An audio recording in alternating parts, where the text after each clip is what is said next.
ایک صحابی ہیں حضور کے، حضرت جریر بن عبداللہ، یہ بہت بڑے تاجر ہیں، تجارت کیا کرتے ہیں، کبھی مات نہیں کھائے۔ حضور صلی اللہ تعالی علیہ وسلم کا کلمہ پڑھ لیا، مسلمان ہو گئے۔ اب تجارت کرنے کے لیے گئے تو اس سے قبل حضور نے ایک نصیحت فرمایا اے جریر، دین جو ہے نا نفع دینے کا نام ہے۔ دین یہ کہتا ہے کہ کبھی کسی کو نقصان نہ دو۔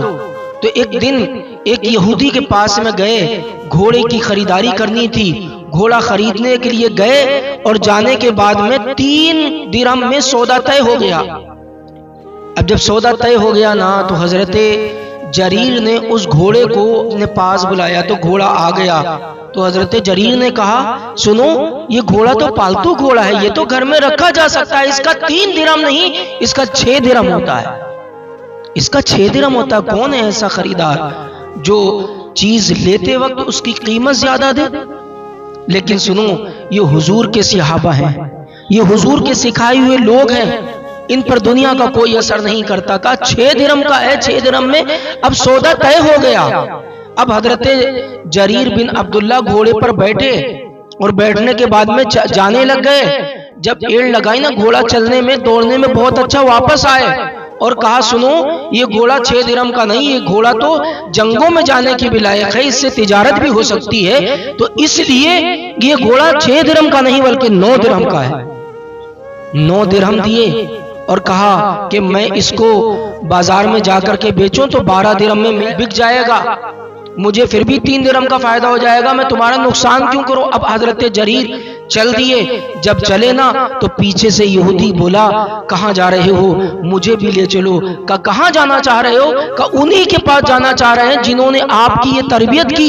آپ ایسے ہو تو پھر وہ کیسے ہوں گے جب ان کے گدا بھر دیتے ہیں شاہان زمانہ کی جھولی، محتاج کا جب یہ عالم ہے مختار کا عالم کیا ہوگا؟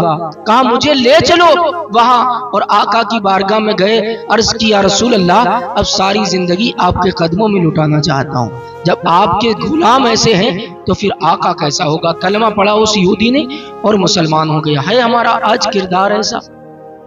ہم تو اگر کوئی چیز بیچتے ہیں نا تو اس میں نے دیکھا ہے، میں نے سنا ہے کہ جو کالی دال آتی نا، اس میں کنکر ملا دیے جاتے، کہا جاتا ہے 1 کنٹل دال میں 10 کلو کنکر کہاں پتہ چلیں گے، یا 5 کلو کنکر کہاں پتہ چلیں گے؟ گیہوں میں کنکر ڈال دیے جاتے ہیں، اسی ڈیزائن کے کنکر ملتے ہیں کچھ کم پیسوں میں، اور وہ ڈالے جاتے ہیں، ملاوٹ باقاعدہ کی جاتی ہے، اور پھر کہتے دعاؤں میں اثر نہیں ہے۔ حضرت معروف کرخی رحمت اللہ علیہ کہ خانقاہ کے سامنے ایک شخص تھا نا جو دکاندار تھا، 40 یا 30 سال سے اس کی دکان تھی، قحط سالی پڑ گئی، لوگ آئے کہ بارش کی دعا کر دیجئے۔ حضرت معروف کرخی نے کہا کہ جاؤ دکاندار سے کہنا دعا کر دے۔ لوگ گئے کہ دعا کر دو بارش ہو جائے، قحط سالی ہے، بہت سوکھا پڑا ہے۔ کہا میں کیا دعا کروں گا، یہ تو میرے پیر و مرشد کے پاس میں جاؤ، حضرت معروف کے پاس میں جاؤ، میں کیا دعا کر سکتا ہوں ان کے ہوتے؟ کہا انہی نے کہا اچھا میرے پیر نے کہا مجھے آتی تو نہیں ہے لیکن ٹوٹی پھوٹی جس طرح آتی کر دیتا ہوں۔ میرے مرشد نے کہا ہے، جیسے اس نے دعا کی ہاتھ نیچے نہ آئے تھے، موسلادھار بارش ہونے لگی۔ اب جب بارش ہونے لگی، بارش ہونے کے بعد میں لوگوں نے پوچھا ایسا کون سا عمل تیرا ہے؟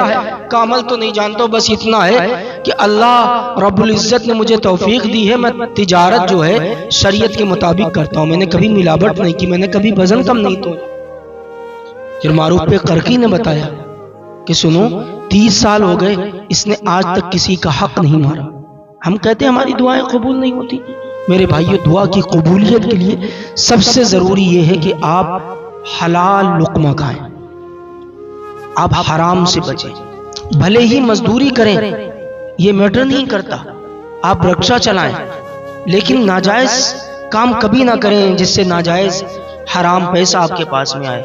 ایک صحابی ہیں، ان سے پوچھا گیا کہ بتاؤ ذرا کیا کبھی تم نے یہ سوچا کہ کاش میں غریب ہوتا؟